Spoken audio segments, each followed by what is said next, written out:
Hi everybody, thank you very much for watching Funk Stylers TV. I'm Inga Be and I'm back in New York with Tony McGregor. Thank you very much for being here. It's my last days in New York, so I'm trying to get as much as possible out of it, and thank you for giving me an hour of your time just before your class. So today we're going to be talking about teaching and learning mainly. So I would like to ask you first, for those who don't know, how have you discovered house music and dance? 80s. I'm not going to say what 80. But in the 80s, I was doing hip hop and started hanging out with a buddy of mine. We were in New Jersey, and then we kind of migrated over to Manhattan, and that's how I discovered. Okay. But he put me on, and it was a great thing. Okay, so that was like a while ago, and you've been doing house since then? Yeah, a while ago. Okay, so how would you describe what is house dance? Freedom of self-expression. Okay. Now, how is it different from the other dance?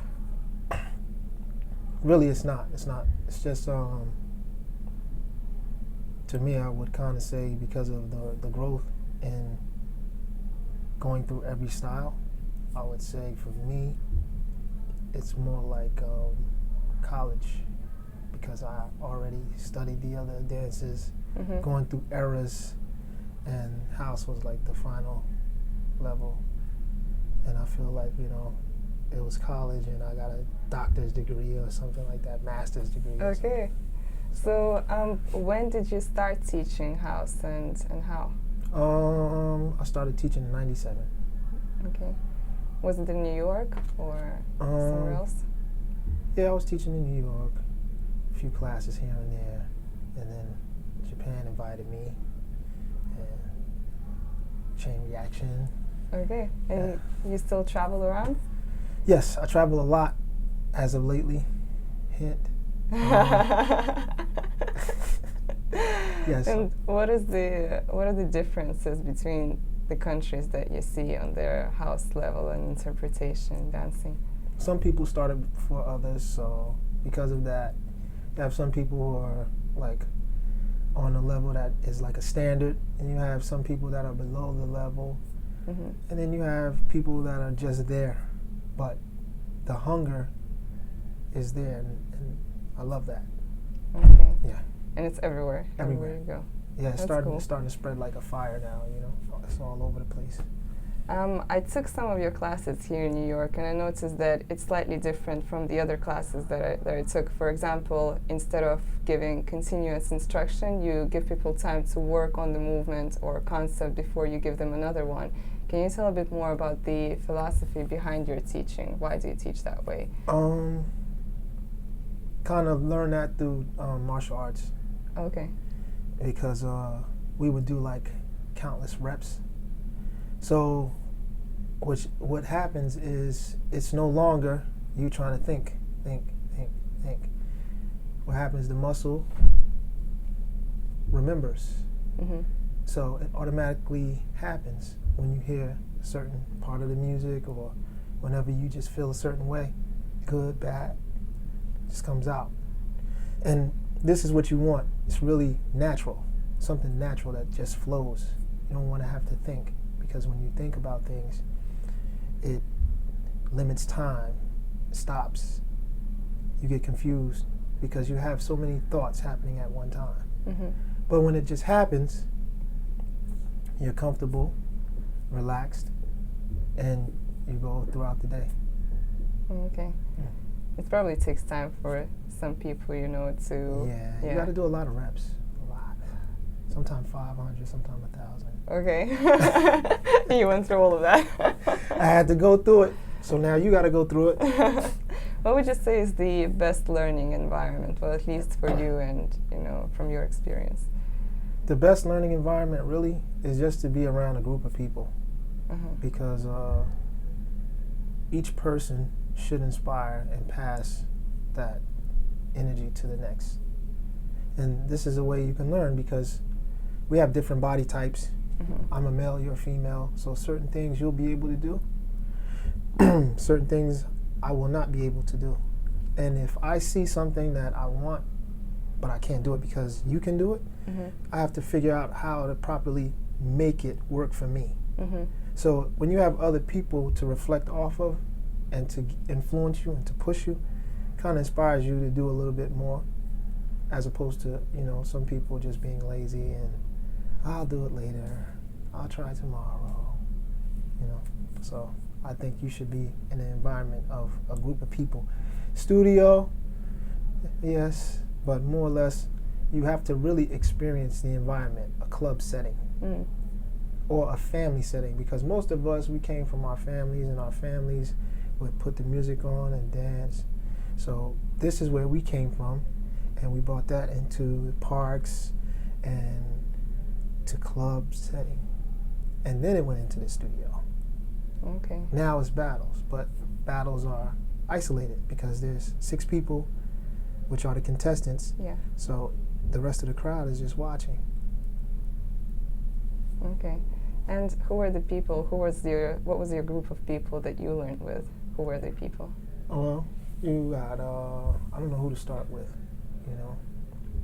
Some people are not around anymore, working, or too old, or, you know, other reasons, obvious reasons.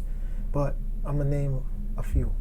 Now, immediately, the people that I'm around mostly, I'll name the immediate people. Marjorie, Khalif, Shannon Mabra, Sekou. Then you go Ejo, Link, Stretch, Loose Joint, Terry. It used to be Mike. Then you have Brian Green. These were people that I came up in the scene with. Other people that I haven't mentioned, Voodoo Rays, the Kahims, Cheryl's, so many more. Frankie, people before that, you got Archie, you got Bravo. Other people that I saw, you know, I looked up to was Pete, Skeeter Rabbit, Camelot, Rerun, Shabadoo. So there were also influences from different other styles, right? Of course, because we came up in all of that. As the music changed, we changed with the dance. What do you mean music changed from what to what? Well, when I initially, I guess back then it was like popping. You know, I tried to lock, but I never really got it. Then you have breaking, and then you have like Crazy Legs and stuff like that, and then we went from breaking to hip-hop social dances, and started getting violent. So we went from the hip-hop social aspect, and then started coming out with house music, kind of intertwined with the hip-hop. So it was kind of like hip house. So for a short minute, we had a hip house thing going on, and then it just completely just went straight into house, and that was it. Okay. So from another interview, I heard you said that you started coming from hip-hop clubs to house clubs. How were you accepted there? Well, everybody really just accepted you. They just did their own thing. It was really, I mean, you got accepted, but it wasn't really like people were paying attention to you. Oh, really? No, people were in the mood, in that situation, in the moment, just making it happen on the floor or in their own little space. Okay. And that was good, you know? I noticed nowadays, really everywhere I go and there's a lot of dancers in the club, there's always Cyphers. Was it like that back then? Back then when it might have been 2 Cyphers. 90s. It might have been 2 Cyphers. And each cipher, it was level 10. Okay. Now it kind of is like level 5 up to 10. Then this one is on level 10.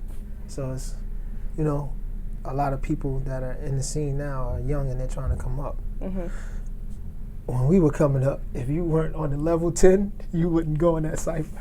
Okay. So that's what I'm just saying. You know, it's too hot over here, it's too hot over here, I'm going to dance in the corner. That's how it was. Okay. So what's your opinion on Cyphers nowadays then? I mean, they're good.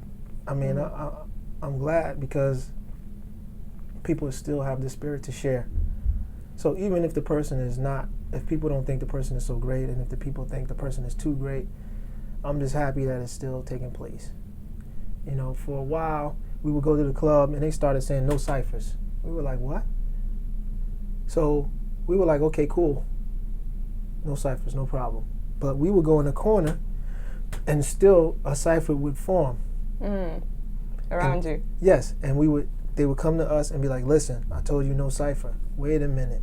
We're not making the cipher. We're just dancing. Okay, no dancing. Wait a minute. No dancing. I just paid to get in the club to dance. So you're telling me I can't dance? Well, you can't let them watch you. So what are we supposed to do? We were supposed to tell them, no, don't watch. Like, we didn't get it.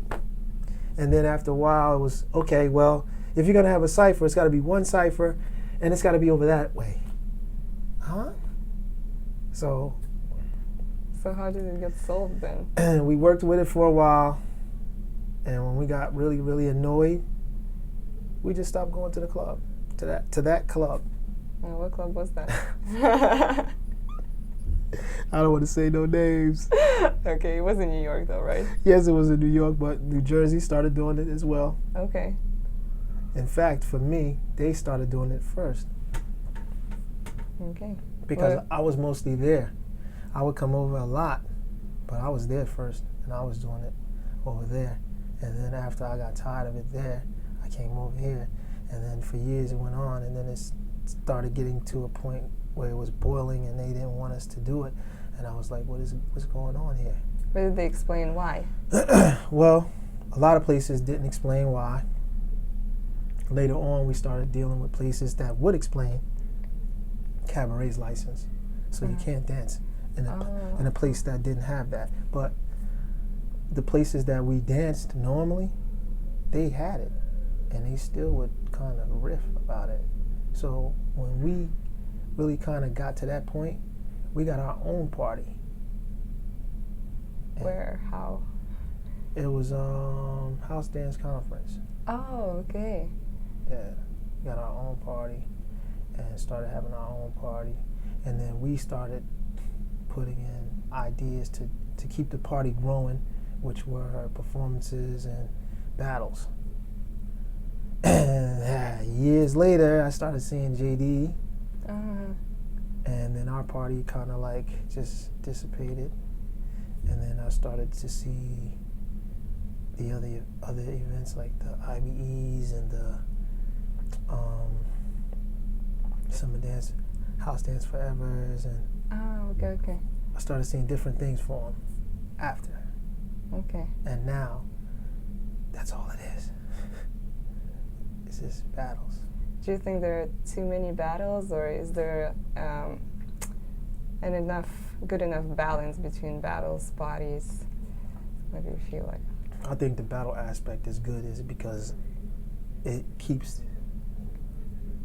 that part of the dance alive. What I don't really like about it, and I can't even really focus on the battle, I focus on the people. They don't know how to party anymore. You mean the younger generation? Yeah.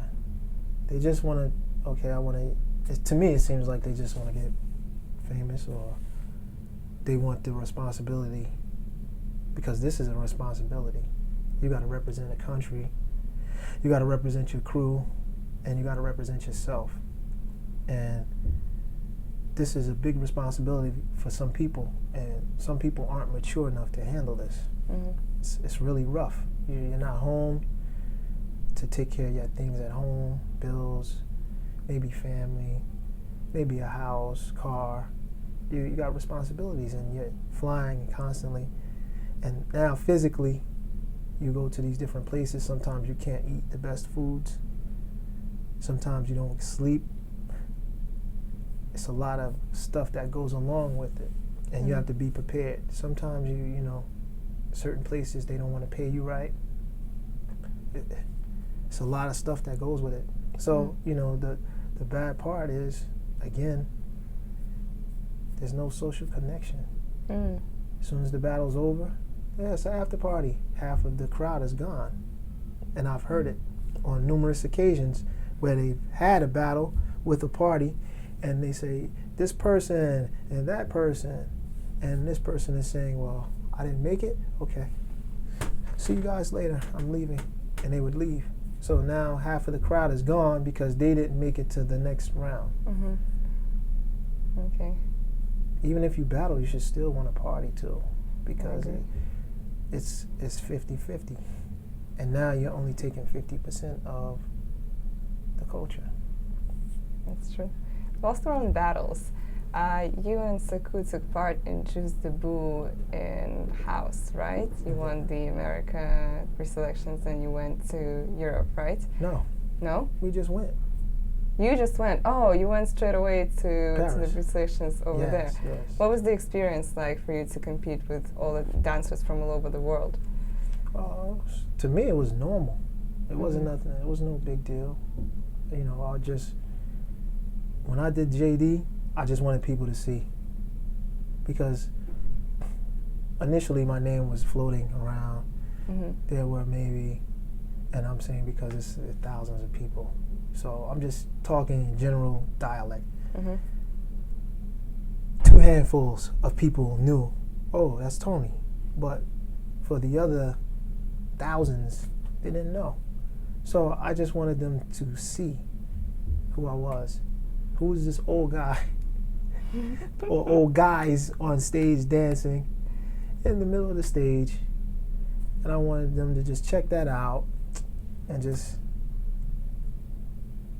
chill and be like, oh man, this is serious. 2 old guys getting up there dancing like they're young kids. Wow. That's all. Okay. That's all I wanted, nothing more. Just to have a good time and let people see. Okay. Did you see any exceptional talent over there that you remember? Yeah, I always do. Yeah? I always do. I Do always you see. remember who those people are? Or was it, you know, a group of people, or just, you know, something significant that you remember from there? It's usually a group. It's a group of people. Like, you know, for a while, I thought the twins were exceptional. Mm-hmm. And now finally they're starting to, you know, get their recognition. I always thought Joseph and Nikki are exceptional. And, you know, there's a host of others. Okay. A lot of dancers are exceptional. Would you do Just the Boo again? We did it again. And I would do it again. Only because I can. Okay. You know, when I do it, I feel like I'm representing my crew. And I'm making a statement. You know, for a lot of people, I feel like we've been doing this a long time. And because I'm doing it at this stage of the game, it's kind of like a challenge. Mm-hmm. You know, to see which one of the younger guys is going to follow in the same footsteps and be able to do the same thing. Okay. Yeah. So these were off, you know, questions just following up from what you said. Back to the teaching and learning. I wanted to ask you, what do you believe makes a great teacher? Someone who continuously learns. Okay. And what do you believe makes a great learner? Someone who's willing to go the extra mile to learn. Is that enough? Yeah. Yeah? Definitely so. Okay. It's a drive, passion. That's all you need. You can develop skill. See? Yeah. Some people are born with it, but even if you're born with it, you still have to harness and be able to use it appropriately. So you still have to develop. Mm-hmm. So what's wrong with someone who you can see the potential but doesn't know how, and then you work them until they know how? Okay. And what do you believe makes a great dancer? What are the qualities of a great dancer? It's a lot.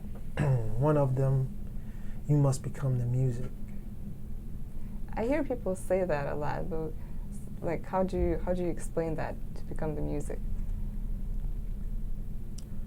Sometimes I can hear the music happening before the instrument is displayed in the music. And because I'm connected. Mm-hmm. So some people have no connection. So when you watch them, there's very emptiness in the dance. Very empty in the dance. So they could be technically good, but not connected to the music, Right. and you see that. Yeah. Do you think it's something people can develop? Of course. All you gotta do is listen. Okay. Just listen. It's just sounds. Just listen, listen, listen. You have to have an eye, an ear. Your sensitivity has to grow. Like I said, some people have a natural ear for it, and some people have to develop an ear for it. You know? And you have to be creative, not stuck. Some people like, oh, I only like this type of. Mm-hmm. If we use house, we'll just use house, generalize it. I only like vocals. Mm. So, because you're not embracing the whole house, you're only embracing a quarter of it.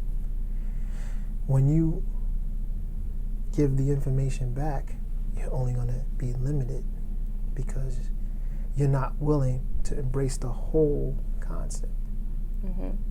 So if you listen to vocal, you listen to deep house, and you might listen to deep tech house. You have 3 different ways of viewing how to approach music, how to listen to a song, or how to dance to a song, as opposed to one way. Mm-hmm. And you mentioned creativity. How would you help people to develop creativity within dance? Your personality. You have to venture back when you were a child, some of the things that you thought were fun, and you apply them in your dance because you should be having fun. Mm-hmm. If you had a hard day, then of course it should be sad or angry. So you use these things as an influence. So creativity comes from real life to you? Yes, real life experiences. Okay. I bet everyone has those. They just need to know how to use them, right? Yes, that's it. Just learn how to use it. Do you have any favorite dancers from younger generation that do house nowadays that you see coming up? Because you mentioned the twins, but they're more sort of Hip hop. Yeah, hip hop. Do you have any house dancers like from all over the world that you teach and you see, okay, this one's going to be great, or even now performing? Yeah, it's a lot. There's a lot. Yeah, not even so much as me teaching them. I mean, some of them I just worked out with. Are they similar in some way, or they're completely different? Why do you like them? For their originality, or because they say they have that connection with the music, or it's all of that? All of that. Some of them are original. Some of them appear to look like this person or that person, but when they express themselves, they look like themselves. So I think that is great, because that's a real hard thing. A lot of people don't understand that, to watch you do something, copy exactly what you're doing, but have my own identity. Yeah. You see, people don't understand that. And all you got to do is be in my position and go to Marjorie's class. Now you say, oh, your footwork is amazing, Tony. Go to her class and try to do that footwork. I look like an average beginner trying to learn from somebody that's super skilled. So when you look at it, you just have to be, again, you have to be open. I always tell everybody, just be open, Be open to the music, and I Yeah. remember you saying being open to like other styles, right? Yeah, be open. Yeah. Do not do something and then say, oh, I don't need it anymore. Okay. Because that's the makeup of you. If you've experienced that, you're going to interpret it and give it back through your dance. So would you say that's also a way to develop your own style? Yes. Okay. Everybody has their own. Again, you just got to work and develop it. Some people, they get it, they start getting it, and you have life. Mm-hmm. Work, school. Yeah. Oh, I have to go back to my country. So now they don't dance anymore. Injuries, and then that's it. Okay. You just have to be persistent then. Yeah, you just got to be persistent. You got to know this is what you want to do. This is what my calling is. I got to do this, and you continue to do it. Make a name for yourself. It doesn't have to be because you want to battle. Mm-hmm. It doesn't be. Let me see. I'm in a club all the time. It doesn't mean that. Mm-hmm. It just means that you put in the time and you worked hard to get where you are. That's it. Okay. We have sorry for the background, someone has a singing practice, but we're almost at the end. Actually, one final question I wanted to ask you. There, as you mentioned, people coming in and out and stuff. Mm-hmm. A lot of people are coming to New York to experience the dance scene. What are the favorite places for you to, for music and dance in New York? Not necessarily house, but where do you go? Oh. There are many. It's many. Can you name a few so people know where to go? This is the best thing you could do. Mm-hmm. Get online Mm-hmm. and just pull up whatever style of, we'll just keep it with house, whatever style of house music you like. Pull up information, just listen to artists. To the artists, right? Yes, start learning the artists' names, start following them. Try to get about 4 artists and just get all the dopest tracks from those 4. Get about 10 tracks from each. Mm-hmm. Start there. That's a basic training startup. But the minute you do it, it's like a drug. It's very addicting. So you're going to go from this, because once you pull one up, about 5 or 6 come up. So it's like, oh my God, his was so dope, but I'm only supposed to be looking at him. And you just take that, and you just take that. And before you know it, you're going to have a whole crate or box full of CDs with all different types of music. And that alone is going to inspire you, because you're going to be like, yo, this is dope. Here. This is here. Mm-hmm. This is dope. And it's going to challenge you to one up every time you hand out one. Mm. So it's not so much really about the place, it's like following the artist, right? Yeah, it's not so much about the place. You know, when you got friends, again, like I said, it's a company. Mm-hmm. You need a company of people. You need a family. Once you get that, the only thing you do now is you dance together, eat together, and spread information to each other. Oh, this is what I learned. And you exchange it. And you hand it to this person. Once you hand it, I see how you manipulate it.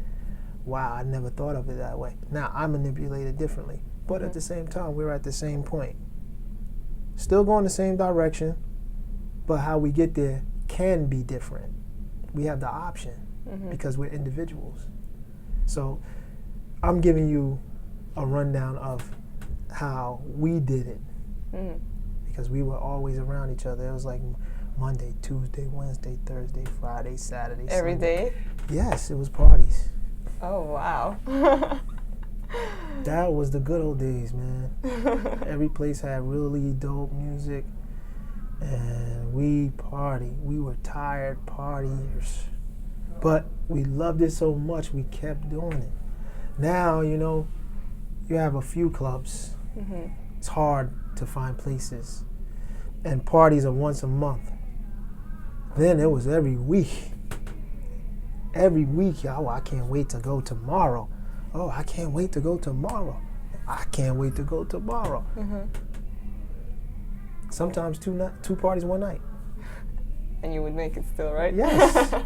Yes. Go to Red Zone, Choice. Why do you think it stopped? I mean, a lot of those guys that used to DJ, they were famous DJs, man. Some of them you still hear about. But the city changed a lot. It got more commercial, business-like, and that underground was getting swept under the rug. So I think that's the case. And then you don't have people who really want to host and have a party in their club for dancings. Oh, you're gonna dance? How much beer are you buying? Oh, that's true. That's a problem everywhere. How much I believe. alcohol? Can you guarantee it's 20,000 at the bar? So, you know, for dancers, you got kids that are younger than us. I want to get in free. Well, how much money you got in your pocket? I got $10. I got to catch the train. Okay. Well, can you buy some water? Sure. Now you have the in and out policy. So instead of buying the water, they go to the store, get the water, come back. So now the owners are like, they're not buying water in my establishment. So because of that, they don't want the dancers in there. They want the drinkers. That's true. What do you think about the mixed crowd? Where it's dancers and drinkers? It's good. But, hey, this is what happens. So it's, hey, oh, wait. Then you get the, spill. I'm trying to dance right here. You just spilled his whole drink on the dance floor. So you have discrepancies with that too. Yeah, but we're kind of dependent on them, right? Yeah. Sort of. But we need them to continuously buy drinks so that we don't have to. But sometimes I go to the bar, I get juice and water. Just to do it. Juice, water, give them a tip. Okay. Just going back to following the artists, would you share what are your favorite house artists? Man, I got a lot. Sure, you ready? Top 3. Top 3? Oh, you made it. You made it bad. You can't say top 3. Ooh, I get in trouble. Say as many as you want. Okay. I'm gonna start outside the clique first, so the clique don't get mad at me. Theo Parrish, Omar S, Moody Man, Derek May. All right, now I'm gonna go to some of the guys. Yo, Fred B, DJ Q, Just Ed, Levon Vince, Anton Zapp, Anthony Parasol,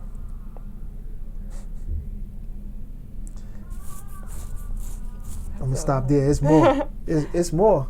I got so many. Oh God. So do you get to listen to a lot of them in New York or not? When they're in town, yes.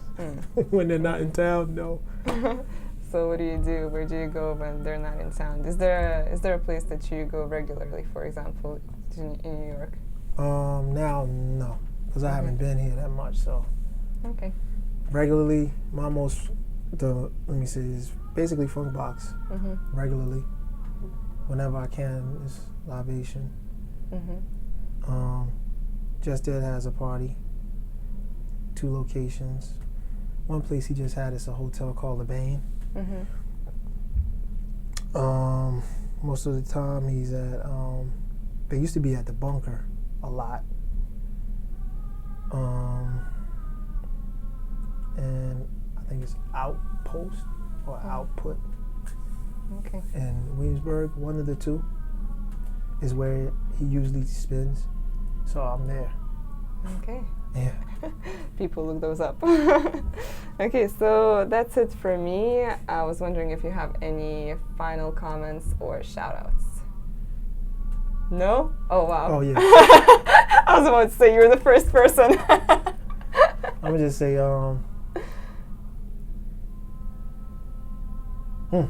peace to Des Fusion, that's first. Lead Force, second. Really, first and second. Mop Top. DFF for the family members. We got a lot of family, so we'll start off by saying Mawu, Ivy League.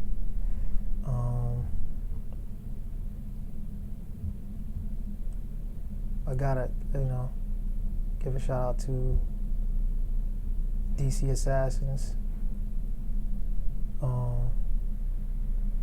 See, I don't want to say all these names and then forget somebody because they're going to be like, you forgot me. I know, that's the usual thing that happens. We usually say shout out to everybody. Yeah, I'm going to just say everybody, man. EBs, I'm going to just say everybody. All right, that's cool. That's cool. That'll save me. Thank you very much again for your time. We gotta run to the class. And for everybody, if you would like to see more content like this or even more stuff that we have on our channel on YouTube and the website, follow, subscribe to Funk Stylers TV, YouTube, Facebook, Instagram, Twitter, website, everywhere. See you next time. Peace. Deuces.